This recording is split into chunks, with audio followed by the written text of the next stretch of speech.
Hello everyone, Just Podcast TV is here. Please don't forget to like and subscribe and hit the bell icon to get notified on new contents.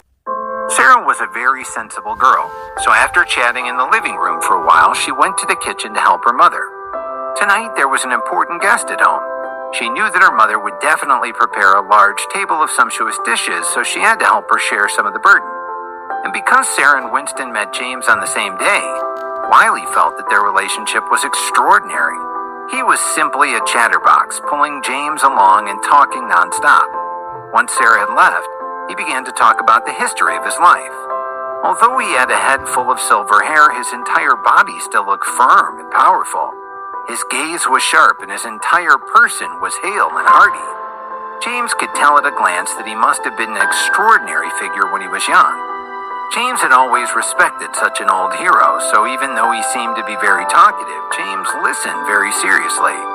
From the old man's narration, James found out that it was the generation of Wiley's father who crossed the ocean and came to the island of ice, and then settled here. His father passed away when Wiley was still young, so he lost the chance to go to school and study. Later on, because he was not educated, he did a lot of hard work to make a living. He accidentally found out about the occupation of the stone gatherer, and from then on he made a living by collecting stones. But where there were benefits, there were also conflicts. Hence, this path was not smooth for him. In the beginning, even if he picked good things, they would often almost always be snatched away by some other stone gatherers. Sometimes he would even almost lose his life because of this. But in the end, he still persisted. The old man did not talk about his struggles in great detail, but he told James enough to understand that what had happened back then wasn't that simple. James had discovered a clear killing intent in his eyes, and it was definitely something that only those who had experienced life and death battles would have. Therefore, this old man was absolutely not simple, and when he compared to Winston's performance during the day, it was like the difference between heaven and earth. Winston's wife was very kind, though. Not long after, she served onto the table a feast of delicious food. Then Wiley invited James to eat. Although James had already eaten dinner, Sarah's family was really too enthusiastic, so he did not decline. However, what made people feel strange was that until now, Winston, who had gone out, had not returned. At first, everyone thought that Winston must have gone to buy wine, so they did not care that much about it. But it was too late now. Dinner was ready and Winston was still not back yet. This inevitably made everyone feel a little strange. Sarah, give your father a call and ask him what he's up to. His friends have already come home long ago. Why hasn't he returned yet? Okay, Mother, Sarah replied diligently as she nodded her head. The whole family sat around the dining table waiting for Sarah to call Winston and call him back. Strange, Dad's phone is actually turned off. A few minutes later, Sarah ran in from outside the house and told everyone that Winston's phone was turned off. At this moment, the atmosphere in the entire room became somewhat quiet. Wiley's temper was very bad, and he even complained. This brat, what exactly is he doing? James, who had always been alert, suddenly realized the problem. He looked at Wiley and asked, Mr. Wiley, how long has Winston been gone before I came? About 10 minutes, Wiley thought for a moment and replied. James roughly calculated that at that time he had just left the hotel, which meant that it was basically after Winston hung up the phone that he immediately came out. Combined with what had happened at the mouth of the volcano during the day, James had an ominous feeling that something might have happened to Winston. He thought for a moment and said, Sir, I think something may have happened to Winston. James's words instantly made everyone in the room's hearts race. Wiley, who was angry up until now, recovered from his shock and instantly quieted down. His sharp eyes immediately emitted a cold and fierce gaze. He looked at James and asked, Mr. Tucker, what's going on? Did something happen during the day? Because when James said this, it instantly reminded him of the absent-minded and worried look on Winston's face when he returned home this afternoon. At that time, he did not pay much attention to it. He only thought that this kid must have not picked the satisfactory stone, so he was very upset. But now it seemed that this was not the case. He must have encountered something big. James looked at Wiley's sharp eyes and knew that this old man was not easy to fool. He was completely sensible, so he said directly, "Mr. Wiley, the matter is like this." Then James told Wiley the entire story in detail. After listening to the story, the ladies in the house fell silent as their expressions changed drastically. They were locals of Reykjavik, so they naturally knew of some gangs related to the stone gatherers. They were worried that Winston might have been captured by those gangs. After all, the value of that red zircon was so high, how could these guys let it go so easily? Oh no, what should we do? Sarah's mother had become helpless and anxious in the room because of her man's sudden disappearance. Sarah also had a worried look on her face. She hugged her grandmother tightly and her eyes revealed an indescribable terror. However, compared to the women's panic, the old man was still calm and steady and his expression did not change at all.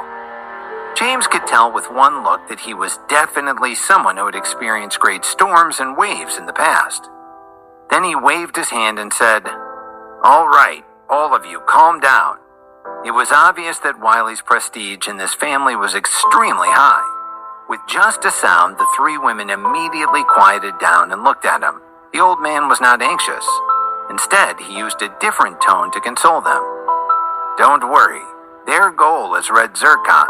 Therefore, there will not be any danger for the time being." The old man had seen many of these days where people fought for their own benefit. It was a pity that his son fell prey to such criminals. It truly made him feel that he had failed to protect him. However, he was already old. The world was already owned by young people. As long as his son Winston knew how to save his life and live happily, it would be more than enough. But now someone actually wanted to touch his son. This made his blood boil. Even after all of this, the old man still did not show a trace of panic. After a moment of silence, he saw the guilty expression on James's face. He took the initiative to comfort James and said, "Mr. Tucker, this is not your fault. That precious red zircon was discovered by you. If it were me, I would have done the same thing as you did." It was fine if the old man didn't say it, but the more he said it, the more James felt guilty. James was just about to say that this matter had started because of him, so he would definitely handle it personally. But unexpectedly, the old man suddenly stood up. He walked to the corner of the first floor and pushed it with his hand. He pulled out a secret compartment and took out an exquisite revolver from inside. He grinned and said, "It seems that my old friends and I have been silent for too long. So much so that they have forgotten about the existence of Wiley and Reykjavik on this island of ice." When the old man said this, his eyes flashed with a strange light. James felt that Wiley at this time was simply too handsome, like a fierce lone wolf.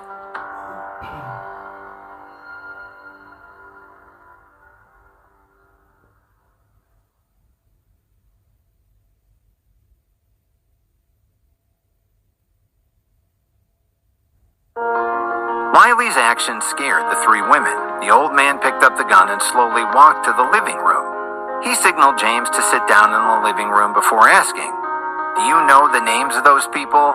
"No, I don't. But their looks are..." James roughly described their appearance to Wiley, but then he remembered that when the strong man rushed over in the beginning, the words he said to the bearded Ottoman seemed to have been mentioned. The words he had said to the bearded Ottoman seemed to have mentioned a name called Sean.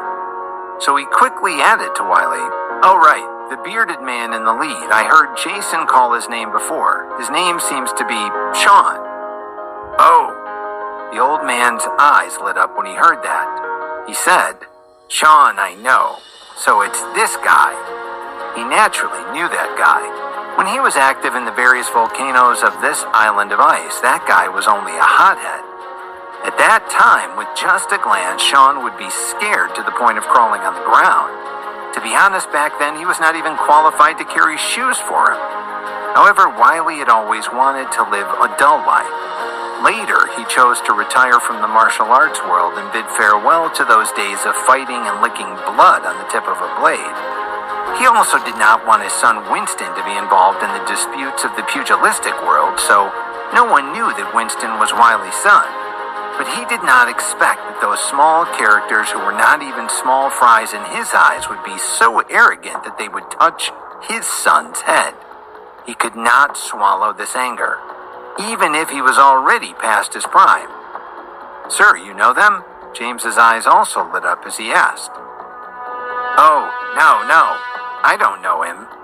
Wiley's eyes sparkled for a moment, and then he said very apologetically, "Oh, my friend, I'm very sorry. I might not be able to keep you for dinner today, but next time, I'll definitely get you to make up for it. So James, you can leave now. I'm very sorry about tonight's matter, but I think there will definitely be a chance in the future." It was obvious that Wiley was going to chase them away. Even Sarah, who was sobbing at the side, looked at James with embarrassment and apology in her eyes. However, James did not think so because he saw a lie in Wiley's eyes, but it was a kind lie. The old man knew Sean, but it seemed like he did not want him to get involved in this fight. That was why he wanted James to leave. If James did not guess wrong, after he left, this old man might go to the meeting alone or had other plans. However, how could James be such a coward? How could an old man who was already very old have such courage? How could he, a young man, lose his dignity? Therefore, after Wiley finished speaking, not only did James not leave, but he stayed in his seat without moving. He smiled and said, "Sir, I respect your character, but you shouldn't lie to me. Although that is your kindness, I am a man who knows how to help when a friend is in trouble. Since Winston started it because of me, how can I stay out of this? So you can be rest assured that I will leave my words here today. If this happens because of me, I can also make this matter stop." When James said this, his entire body's aura spread out, as if he had completely changed into a different person, causing Wiley to be instantly stunned. Wiley was a sensible person. He could tell at a glance that James was not a simple person. That kind of feeling of love and loyalty was exactly the same as when he was young.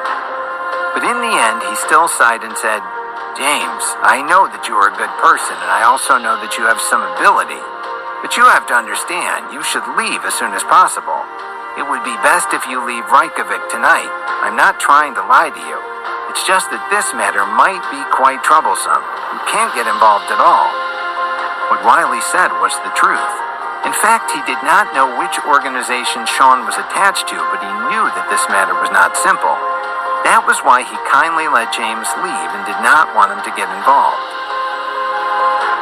"Yes, that's right, James. Hurry up and leave." The entire family encouraged him. Sarah also nodded at him. What a kind family. When James saw the scene, he was so touched that he almost cried. He was a man who valued relationships and righteousness. The more they showed such kindness, the more guilty he felt in his heart. So how could he leave under such circumstances? He looked at Wiley and said, "Sir, you are too selfish by saying that. I can see that you were a man when you were young. I also understand your intentions, but have you ever thought about it? What did they do? What about Sarah? Sarah is still so young. Her life has only just begun. How can you be so impulsive?" James's words instantly stunned Wiley on the spot. Not only did James understand his plan, but he had also poked Wiley's soft spot with just one sentence. He had indeed planned to pull a few former colleagues to fight with him. As for the safety of the women, he had indeed not considered it. The old man was silent because he did not know what to say. He knew that he was old, but he was not willing to admit it. He was now old and his era had already passed. However, James didn't poke him because he knew that it was his last dignity and stubbornness. In order to let the old man truly understand his weight, James gently picked up the revolver on the table. Then, in front of the old man, he lightly shook it. The originally complete pistol instantly turned into a pile of parts. Before the old man could be shot, James had already returned the broken revolver to the old man at an extremely fast speed and placed it in front of the old man in perfect condition. James had revealed this trick and it shocked the old man for the first time. The old man had been playing with guns his whole life. How could he not know how powerful James's move was? It was a sign that he was extremely familiar with guns. He was definitely a master. Although he had overestimated this young man, it seemed like he had still underestimated his ability. Therefore, he cupped his fist at James very seriously. "James, it was because I was too old to see through you. It seems that I will have to rely on you for the matter of Winston." The few women did not understand what had happened between James and the old man. After hearing the old man's words, they were confused. However, since James was able to stay, Sarah seemed very happy. At this moment, James grinned and said, "Sir, you should have done this a long time ago. My judgment is the same as yours. Winston will not be in any danger for the time being because their target is not him but me, so they will definitely call me. But before that, I have to understand them so I can formulate my next plan. So please tell me everything you know," James said to Wiley in the most serious tone. This time, the old man did not hesitate and nodded.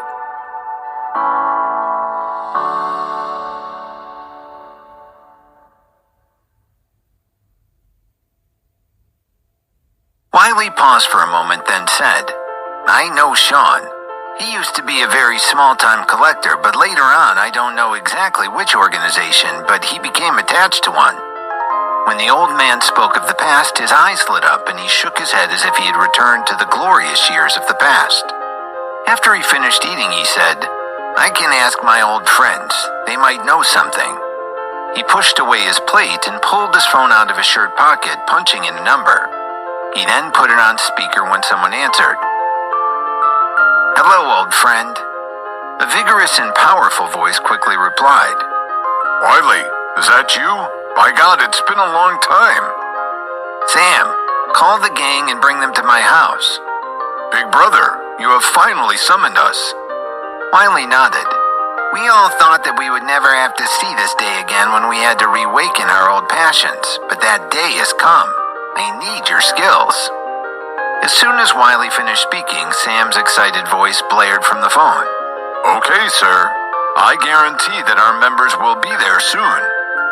James admired how Wiley had accomplished everything with one short phone call and a few short sentences. Evidently, this man still held status and power. Wiley asked Sarah to distract her mother and grandmother by going upstairs. It was better that fewer people knew the details. Then they waited. A sharp knock vibrated the wooden door and Wiley went to answer. Sure enough, 4 big and vigorous older men gathered in the living room. All of them were between 60 to 70 years old. Even though they looked like white-haired seniors, the glint in their eyes and the vigor of their movement indicated they weren't any weaker than when they were young. They had once been a group of hot-blooded men who made a name for themselves as the Brotherhood in Iceland. However, with the passing of time, they retired and were gradually forgotten by the world. "Wiley, we're here." Sam led his old friends into the living room and all of them respectfully hailed Wiley. He hugged his old leader. Wiley grinned and signaled with his hand for everyone to sit down. Then he said, "Guys, I'm sorry. I didn't think that I would be the first to break your peaceful lives." Sam and the others waved their hands and said, "What are you saying? We've all been waiting for this day for so many years." "That's right, Wiley. If you hadn't summoned us, our blood would have grown cold," said the eldest, Harold. "I was thinking about when I'll go see God." Lars, a stout man with a big nose, said, "Why are you being so polite with us? We've been looking forward to this day for a long time. Look at how arrogant those young people are now. I have been wanting to teach them a lesson for a while." He smacked his fist into his palm. Seeing how enthusiastic his men were, Wiley had tears in his eyes. He nodded. "Good, good, good. With your support, I feel confident we can fix this problem." Then he pointed at James and said, "Come on, guys, let me introduce you. This is James Tucker." Then he related the situation. A very tall and sturdy old man slapped the chair after hearing what Wiley said. Damn it. Sean, that bastard. Back then, he didn't even dare to fart in front of me, and now he dares to touch the leader's son? I think he must be tired of living. I will go and kill him now." He stood up and was about to go out and start a fight. James remembered the guy's name was Karam, as he was originally from the Middle East. Because of his height and broad shoulders, everyone used to call him Iron Tower. Karam had a very hot temper. He had always been number one in a big fight and always had a scornful expression. However, he was very respectful towards Wiley. Lars shook his head. "All right, Iron Tower. If you go out now, you don't even know where Sean is. Why are you so excited?" Sam immediately grabbed him and said, "We will listen first. This time we're not going to a big fight to kill. We're going to save people, do you understand? We are going to save Big Brother's son. You're always so reckless. What if you rush in and get Winston killed?" Among the old men, Sam was the smallest. He was only 65 years old, but from his shrewd look, James knew that he must have been the brains of Wiley's operation. Sure enough, Sam's words instantly made Iron Tower pause. "Oh, right, Sam, you're always thinking out everything. We'll do whatever Wiley asks us to do." However, just as everyone looked back at Wiley, ready to hear out the plan, Wiley pointed at James and said, "We will listen to James's plan for the rest of this rescue." They stared at James, and he saw their unwillingness to listen to a young pup. He had to overcome their resistance. This group had once been an unruly gang. They weren't going to be easily convinced that he knew what to do. James had already expected this situation, so he hurriedly explained. "Gentlemen, please don't misunderstand. Actually, Wiley asked you all to come here tonight to understand the full extent of the situation. After that, he will be able to protect the rest of his family. Leave the rest to me." In fact, James didn't plan on letting a bunch of old men charge in and break through the enemy lines. That was just Wiley's wishful thinking. As soon as he finished speaking, though, Iron Tower stood up and glared. "What? What did you say? Who are you looking down on?" Iron Tower wasn't alone either. Even Sam and Wiley protested, very dissatisfied with James's statement. James knew that he had said the wrong thing. He hurriedly explained, "I'm sorry. You've misunderstood. I didn't mean it that way, and I certainly don't look down on you. I just feel that this matter started because of me, and therefore it should be settled by me. That's all." After hearing James's explanation, everyone's attitude changed. Lars sat back down and grinned. "That's more like it. It seems like you're still a responsible young man. I like it." Wiley and Sam also looked at him and nodded, indicating that they reluctantly accepted his explanation. James was speechless. He thought, these hot-blooded old men really have a temper. They have guts. It's a pity that times have changed. He just wanted to quickly understand the situation, this gang with Sean in it, and roll out their plan. However, just as he was about to ask more questions, his phone suddenly rang, showing an unknown number. James picked up the phone and showed it to Wiley. He grinned. "It seems that we were correct. They've called us." Wiley looked at him and grinned like a wolf. They were readying for the hunt.